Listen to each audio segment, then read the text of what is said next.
ಬಗ್ಗೆ ಮಾತ್ರ ಕೂತ್ಕೊಂಡಿದ್ದು ಫಸ್ಟ್. ಜನರ ಬಗ್ಗೆ ಕೂತ್ಕೊಂಡದ್ದು 10 ಉದಾಹರಣೆಗಳಿದೆ. ಧರಣಿ ಕೂತ್ಕೊಂಡಿದ್ದೆ, ಜಿಸಿ ಆಫೀಸಿ ಮುತ್ತಿಗೆ ಹಾಕಿದ್ದಿದೆ, SP ಆಫೀಸಿ ಮುತ್ತಿಗೆ ಹಾಕಿದ್ದಿದೆ, KEB ಮುತ್ತಿಗೆ ಹಾಕಿದ್ದೇನೆ. ಮಾಜಿ ಶಾಸಕರು ಧರಣಿ ಕೂತಿದ್ದಾರೆ. ಏನಾದ್ರು ಟೆಕ್ನಿಕಲ್ ರೀಸನ್ ಇದೆಯಾ ಅವ್ರಿಗೆ ಕೊಡದೇ ಇರೋದಕ್ಕೆ ಅಥವಾ ಏನು? ಮಾಜಿ ಶಾಸಕರು ಇವತ್ತು ಇದು ಮಾಡಿ ಸತ್ಯಾಗ್ರಹ ಮಾಡ್ತಾ ಇದ್ದಾರೆ. ಅವ್ರದ್ದು ಈಗ ಸಿಂಗಲ್ ಲೇಔಟ್ ಅಪ್ರೂವಲ್ಗೆ ಕೊಡಬೇಕಾಗಿದೆ. ಮತ್ತು ಇದು PAL ಒಂದು ಪೆಂಡಿಂಗ್ ಇದೆ. ಅದಕ್ಕೆ ಸಂಬಂಧಪಟ್ಟಂಗೆ ನಮ್ಮ ವಕೀಲರನ್ನು ಭೇಟಿ ಮಾಡಿ ಅಭಿಪ್ರಾಯ ಪಡೆಯಲು ನಮ್ಮ TPM ಸಚಿನ್ ಅವ್ರನ್ನ ಕಳಿಸ್ಕೊಟ್ಟಿದ್ದೀವಿ. ಇವತ್ತು ನಾಳೆ ಒಳಗೆ ಅಭಿಪ್ರಾಯ ಬರುತ್ತೆ. ಅಭಿಪ್ರಾಯ ಬಂದ ನಂತರ ನಾವು ಕಾನೂನಂತೆ ಕ್ರಮ ವಹಿಸಿ ಇದು ಮಾಡ್ಬೋದು. ನಮ್ಮಿಂದ ಅಬ್ಜೆಕ್ಷನ್ ಇದು ಮಾಡಿದ್ದಾರೆ ನಮ್ಮ ವಕೀಲರು. ಅದಕ್ಕೆ ಅವರು ಫೈಲ್ ತರಿಸ್ಕೊಂಡಿದ್ದಾರೆ. ಇವತ್ತು ಅವರ ಅಭಿಪ್ರಾಯನ ಇವತ್ತು ಅವ್ರು ಇದು ಮಾಡ್ತಾರೆ. ಇವತ್ತು ಇಲ್ಲ ನಾಳೆ ಬರುತ್ತೆ. 2 ವರ್ಷ ಸಿಂಗಲ್ ಲೇಔಟಿಗೆ 2 ವರ್ಷ ಆಗಿಲ್ಲ. ಫಸ್ಟು ಅವರು ಝೋನಲ್ ಬದಲಾವಣೆ ಕೊಟ್ಟರು. ಅದು ನಾವು ಬರೋಕ್ಕಿಂತ ಮುಂಚೆನೇ ಆಗಿತ್ತು. ಮತ್ತು ಕೇಸ್ ನಡೀತಾ ಇತ್ತು. ಅದು ಕೊಟ್ಟು ತಪ್ಪು ಸರಿ ಅಂತೇಳಿ ಕೇಸ್ ನಡೀತಾ ಇತ್ತು. ಆಮೇಲೆ ಅವರು ಸಿಂಗಲ್ ಲೇಔಟಿಗೆ ಈಗ ಕೊಟ್ಟಿದ್ದಾರೆ. ಮತ್ತು ನಮ್ಮಲ್ಲಿ ಹಿಂದೆ ರಿಜೆಕ್ಟ್ ಆಗಿತ್ತು. ಒಂದು ಕಂಟೆಂಪ್ಟ್ ಹಾಕಿದ್ದ ಇದರ ಹಿನ್ನೆಲೆಯಲ್ಲಿ ಅದು ರಿಜೆಕ್ಟ್ ಆಗಿತ್ತು. ಮತ್ತು ಈಗ ನಮ್ಮ ಬೆಂಗಳೂರು ಇವರಿಂದ ಹೋದ ತಿಂಗಳು ಕೊನೆಯಲ್ಲಿ ಅಭಿಪ್ರಾಯ ಕೊಟ್ಟಿದ್ದಾರೆ.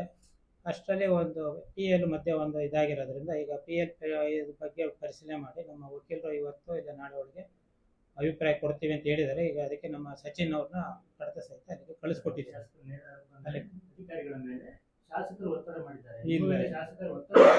ನಮಗೆ ಆ ಥರ ಏನಿಲ್ಲ. ನಾವು ಕಾನೂನೊಳಗೆ ಏನಿದೆ ಅದನ್ನ ಮಾಡ್ತೀವಿ. ನಿಮ್ಮ ಅಧ್ಯಕ್ಷರಿಗೂ ನಿಮಗೂ ಈ ವಿಷಯದಲ್ಲಿ ತುಂಬಾ ಕಮ್ಯುನಿಕೇಶನ್ ಗ್ಯಾಪ್ ಇದೆ.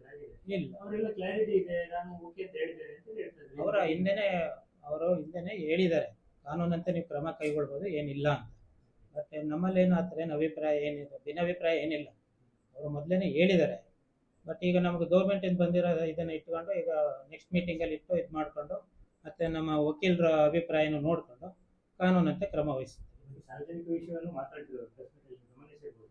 ಆರೋಪ ಬಂದಿರೋದ್ರಿಂದ ಕೇಳ್ತಾ ಇದ್ದಾರೆ. ನೀವು ಕಲೆಕ್ಷನ್ಗೋಸ್ಕರ ಒಂದು ಕೂತಿದ್ದೀರಿ, ಇಲ್ಲಿ ಕೆಲಸ ಮಾಡ್ತಾ ಇಲ್ಲ ಜನರು. ಮಾಜಿ ಶಾಸಕರ ನೇರ ಆರೋಪ.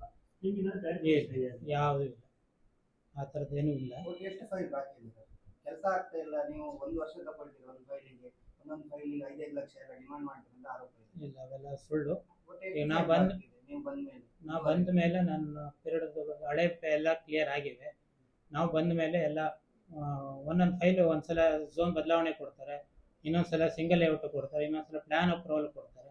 ಈ ಥರ 4 ಸ್ಟೇಜ್ ಇರೋದ್ರಿಂದ ಅವರ 1 ವರ್ಷ ಆಯಿತು ಅಂತ ಹೇಳ್ತಾರೆ. ನಮ್ಮಲ್ಲಿ ಇಲ್ಲ, ಆ ಥರ ಯಾವುದು ಇಲ್ಲ. ನಾನು ಬಂದಮೇಲೆ ಎಲ್ಲ ಕ್ಲಿಯರ್ ಮಾಡಿದ್ದೀನಿ. ಒಂದು ನಿಮಿಷ ನಾನು ತರಿಸ್ಲಾ?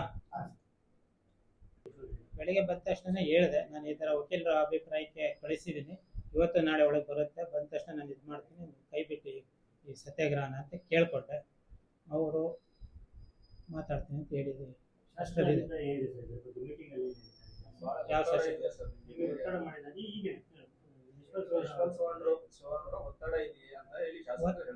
ನಮಗೆ ಒತ್ತಡ ಅಲ್ಲ, ಅವರು ಒಬ್ಬರು ಮೆಂಬರು, ಅವರದೇ ಅಭಿಪ್ರಾಯನ ಇದು ಮಾಡ್ತಾರೆ. ಪದೇ ಮೀಟಿಂಗ್ ಅಲ್ಲಿ ಹಾಲಿ ಶಾಸಕರು ಯಾರು ಯಶವಂತ್ ಅವರು ಕೊಡಬಾರ್ದು ಅನ್ನುವಂತ ಒತ್ತಡ ಹೇಳ್ತಾ ಇದ್ರು ಅಂತ ಈಗ ಹೇಳ್ತಾ ಇದ್ದಾರೆ. ಅದು ಅವರ ಅಭಿಪ್ರಾಯ. ಅವರು ಒಬ್ಬರು ಸದಸ್ಯರಾಗಿ ಅವರ ಅಭಿಪ್ರಾಯನ ಇದು ಮಾಡ್ತಾರೆ. ಕೊಡ್ಲಿಕ್ಕೆ ಕ್ರಾಸ್ ಆಗ್ತಾ ಇರೋದು ಈಗ ಯಶವಂತ್ ಸವರ್ಣ ಅವರು. ಅದು ಏನಿಲ್ಲ, ಇವರು ಕಮಿಟಿಲಿ ಇದು ಮಾಡಿದಾರಲ್ಲ ಬಹುಮತದಿಂದ.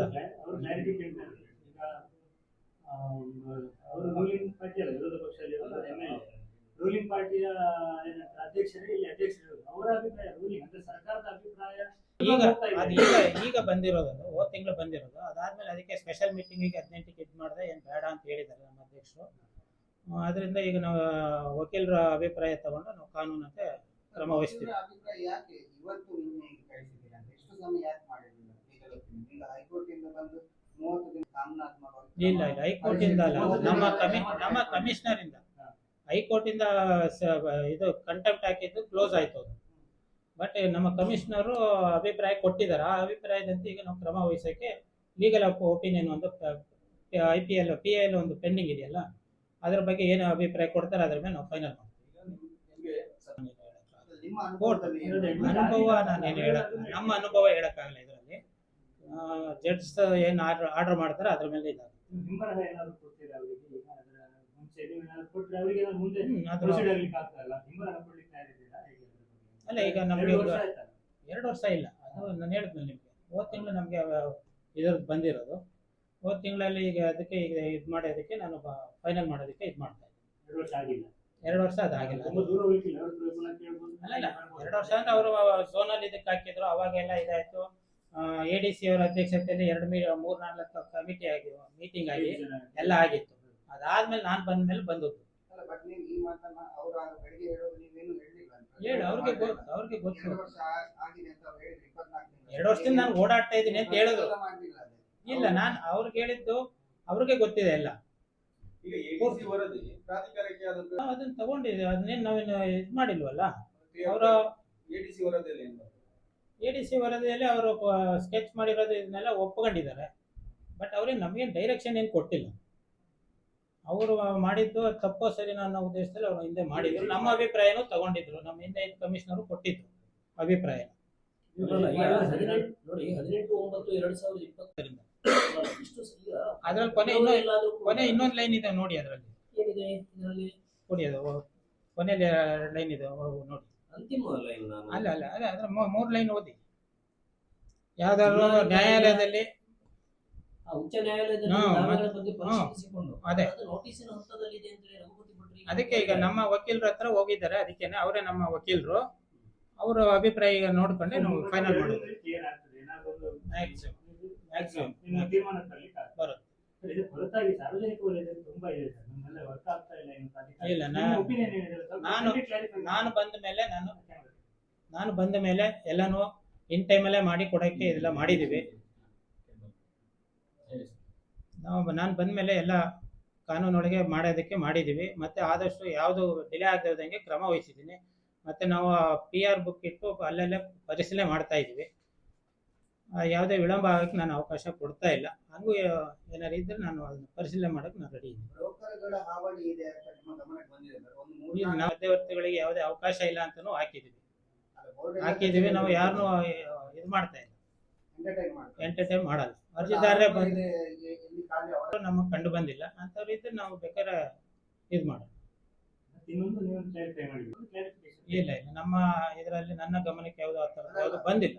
ಅಧಿಕಾರ ನಿಮ್ಮ ಮೇಲೆ ಅವ್ರು ನಿಮ್ಮ ಮೇಲೆ specific ಆಗಿ ಆರೋಪ ಮಾಡಿದ್ರು. ನೀವು ಕಲೆಕ್ಷನ್ ಮಾಸ್ಟರ್, ನೀವು ಅದಕ್ಕೋಸ್ಕರನೇ ಇಲ್ಲಿ ಕೂತಿದ್ದೀರಿ ಅಂತ ಅವ್ರ ಮೇಲೆ ಆರೋಪ ಮಾಡಿದ್ರು. ಇಲ್ಲ, ನಾನು ಯಾವುದೋ ಆ ಥರದ್ದು ಯಾವುದಕ್ಕೂ ನಾನು ಆಸ್ಪದನೂ ಕೊಟ್ಟಿಲ್ಲ, ನಾನು ಆಸ್ಪದ ಮಾಡಿಕೊಟ್ಟಿಲ್ಲ. Thank you. 3 ಬಾರಿ ಶಾಸಕರಾಗಿದ್ದವರು ಈ ಹೊರಗಡೆ ಕೂತ್ಕೊಂಡು ಶಾಸಕರು ಮಾಜಿ ಶಾಸಕರು ಕೂತ್ಕೊಂಡು ನಿಮ್ಮಿಂದ ಉಡುಪಿಗೆ ಒಂದು ಶೋಭನೆ ಕೊಡಬೇಕಾದ ಅವಶ್ಯಕತೆ ಇದೆಯಲ್ಲ. ಈಗ ನಾನು ಅದಕ್ಕೆ ಅವ್ರಿಗೆ ಹೇಳಿದ್ದೀನಿ, ನನಗೆ ಕಾನೂನು ಅಭಿಪ್ರಾಯ ಬಂದ ತಕ್ಷಣ ನಾನು ಕ್ರಮ ವಹಿಸ್ತೀನಿ ಅಂತ ಹೇಳಿದ್ದೀನಿ. ಉಡುಪಿ ಕಡೆ ನೋಡುವ ಹಾಗೆ ಆಗಿದೆ ಸರ್. ಮತ್ತೆ ಜಿಲ್ಲಾಧಿಕಾರಿಗಳ ವಿಚಾರಣಾ ಸಮಿತಿ 19/9/2025 ವರದಿ ಕೊಟ್ಟಾಗಲೂ ಕೂಡ ಇಷ್ಟು ಡಿಲೇ ಆಗಿರ್ತಕ್ಕಂಥದ್ದು ಇದು ಶೋಭೆ ಅನ್ಸೋದಿಲ್ಲ. ಅಲ್ಲ, ಅದಕ್ಕೆ ಈಗ ನಾವು ಆಮೇಲೆ ನಿಮ್ದು ನ್ಯಾಯಾಲಯಕ್ಕೆ ಈಗ ನೋಟಿಸ್ ಅಂತ ಹೇಳಿ ಅವ್ರು ಹೇಳ್ತಾರೆ, ಮತ್ತೆ ಬಂದಿರತಕ್ಕಂಥ ಸಬ್ಜೆಕ್ಟ್ ಬಟ್ ಈಗ ನಾನು 18/9/2025 ಸರ್, ಕಳೆದ ಸೆಪ್ಟೆಂಬರ್. ಇಷ್ಟು ಡಿಲೇ ನಾನು ಏಪ್ರಿಲಿಂದ ಬಂದದ್ದು. ನಾನು ಏಪ್ರಿಲಿಂದ ಬಂದ ಮೇಲೆ ನಾನು ಇಷ್ಟೆಲ್ಲ ಮೂವ್ ಮಾಡಿದ್ದೀನಿ. ಆದಷ್ಟು ಬೇಗ ಇದನ್ನು ಮುಕ್ತಾಯ ಮಾಡೋದಕ್ಕೆ ಪ್ರಯತ್ನ ಮಾಡ್ತಾ ಇದ್ದೀನಿ. ಈ ಮುಂಚೆ ಕೊಟ್ಟದಕ್ಕೆ ಇದೇ ಪ್ರೊಸೀಜರ್ ಇರ್ತದೆ ಸರ್ ಎಲ್ಲದಕ್ಕೆ? ಅಲ್ಲ, ಪ್ರೊಸೀಜರ್ ಒಂದೇ ಅಲ್ಲ, ರೂಲು ಆ್ಯಕ್ಟಲ್ಲಿ ಏನು ಹೇಳಿದೆ ಅದರ ಅವಾಗಲೂ ಇದೆ, ಈಗಲೂ ಅದೇ.